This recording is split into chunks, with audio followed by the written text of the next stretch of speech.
రేవంత్ రెడ్డి వచ్చిన కాడ నుంచి 6 గ్యారెంటీలు అన్నారు కదా. 6 గ్యారెంటీలో మీకు ఎన్ని గ్యారెంటీలు అందినాయి? ఒకటో రెండో అందినాయి అంతే. ఫ్రీ కరెంటు, ఫ్రీ బస్సు, 500 రూపాయల గ్యాస్, సన్న బియ్యం. 500 రూపాయల గ్యాస్ ఎక్కడ కొంత దగ్గర వస్తుంది, కొంత దగ్గర వస్తలేదు. కరెంటు కొంత దగ్గర వస్తుంది, కొంత దగ్గర వస్తలేదు. మరి సన్న బియ్యం పరిస్థితి? సన్న బియ్యం వస్తున్నాయి, మంచిగానే ఉన్నాయి.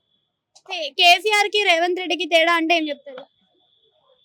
కేసీఆర్ రోడ్లు, రేవంత్ ఇల్లు కూడా కొడతాడు అంతే. అంటే ఇప్పుడు ఫ్యూచర్ కోసం అని చెప్పేసి మొన్న ఫుట్బాల్ ఆడిండ్రు కదా 150 కోట్లు పెట్టి.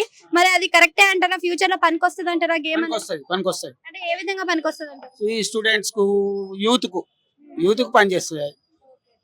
అండ్ ఫ్యూచర్ 2047 వరకు వెయిట్ చేయండి, ఫ్యూచర్ డెవలప్మెంట్ చేసి చూపిస్తాను అంటున్నాడు. మరి ఫండ్స్ లేని రాష్ట్రానికి ఎలా చూపిస్తాడంటారు? ఏదో ఒకటి ఉపాయం చేసి చూపెడతాడు అంతే. ఇప్పుడు ఊర్లలో గ్రామ పంచాయతీ ఎలక్షన్స్ అవుతున్నాయి కదా, మరి విజయం ఎవరిది అంటారు? బీఆర్ఎస్ కాంగ్రెస్? కాంగ్రెస్.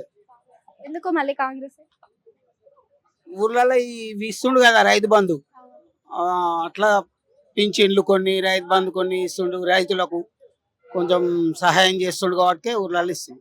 అంటే కేటీఆర్ ఊర్లలో మాదే, అందరు బాబాయ్ రావాలి, బాబాయ్ కావాలి అంటుండ్రు. ఈసారి మాదే విజయం అని అంటుండ్రు. ఆయన ఎక్కడైతే ఉన్నాడో అక్కడే అంటారు, వేరే దగ్గర అనరు.